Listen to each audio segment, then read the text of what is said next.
More restrictions could be on the way in an effort to cool the overheated housing market. The Reserve Bank has signalled tough measures which would restrict how much you can borrow based on how much you earn. But what does that mean for first home buyers, the ones who are already struggling to get a foot on the ladder? Property Institute Chief Executive Ashley Church is with us this morning. Good morning to you, Ashley. Good morning. So if this was based on, I think, the UK model, it would be 4.5 times earning. Correct. Would be the limit you could borrow. What would be the impact of that, do you think? The impact would be dramatic. If it was based on a 4.5% multiplier, that would mean that the average household in Auckland could borrow around a little over $400,000, and so in a market where the average price of property is upward around $900,000 now, clearly there's a disconnect between those two things. So it would have dramatic implications on the Auckland market and on the rest of the market eventually in general. Surely the most dramatic of those effects would be on the same people who are already struggling to get a foothold, which is the first home buyers. Absolutely correct. So they've already been hit pretty hard by the LVRs, which were introduced last year, which have already made it almost impossible for them to save a deposit for a house.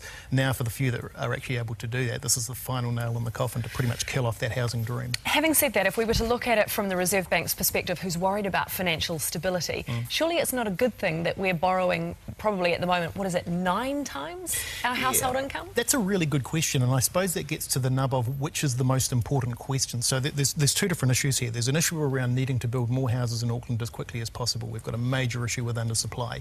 That's not the remit of the Reserve Bank. The Reserve Bank's remit is around keeping house price inflation under control. So in respect of this particular policy, it will probably work for them, at least in the short term. In respect of that problem that we've got in Auckland, which is about needing to build more houses as quickly as possible, this will have disastrous consequences. Could it not, though, force councils, force central government to start saying, we need seriously affordable houses, not, a little proportion of a developer's otherwise very expensive subdivision, but serious affordable housing? It does. It depends on what you mean by affordable, and the problem that you've got is that the base cost, the underlying cost of building a house in Auckland, absolutely, and that's just not going to come down, particularly when it's in private hands. So it's a nice idea. It's a relatively naive one in respect of trying to bring down houses to the degree that's being talked about here. What about apartments? If we're talking about a place like Auckland, is this going to push more people into apartment living? Probably will, and there'll be some people who will applaud that and think that's a good thing for Auckland. It's a question of whether you want to see intensification or the city spreading out. I think there are those like ourselves who are advocates of both up and out. So it probably will do that. I think probably the consequent aspects of that are things like the quality of the apartments, the degree of intensification, and what that's going to mean for Auckland and what the city would look like in 20 years if that policy was to take effect. And I guess the rules around body corporates and all those kinds of things come under the spotlight as well. We talked yesterday on the program to Todd Muller, a National MP, and he said, the problem isn't international investors, it isn't local investors. And I said, hold on, 40% of the housing market at the moment is going to investors. Yep. Are investors not part of the problem here too? Should any measures not be more focused towards them?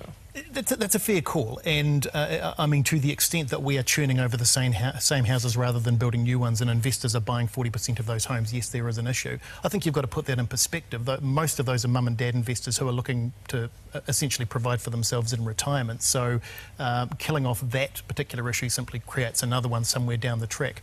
But in regard to the issue in general, those people are probably less likely to be affected because they have property that's still going to appreciate over time, so they're still going to be able to, over a period of time, borrow more money. Because they've got equity. Correct, yeah. One of the things I hear from so many people is, this is an Auckland problem. Why should the rest of the country be impacted? Any solution? Does it need to be Auckland specific?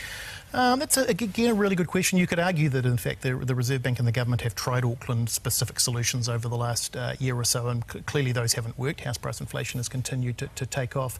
I think the other thing, though, is that before we talk about what the solution is, we actually need to determine what the question is, and what I mean by that is that there are lots of solutions being bandied around in the marketplace, but there's lots of contradictions around what people want, and I'll give you a really good example of that. Mum and Dad have got a home in Auckland, it's been increasing in value, they think that's fantastic, the capital growth is putting it's essentially increasing their wealth. On the flip side of that, they've got kids that want to buy a home, so on the one hand they're saying, hey, this is great, I'm getting an increase in the value of my home. On the other hand, they're saying the government should do something about this problem of affordability, and the two things are mutually exclusive. And that is where it becomes a very difficult political problem. Correct. Thank you so much for your time this morning, Ashley Church from the Property Institute.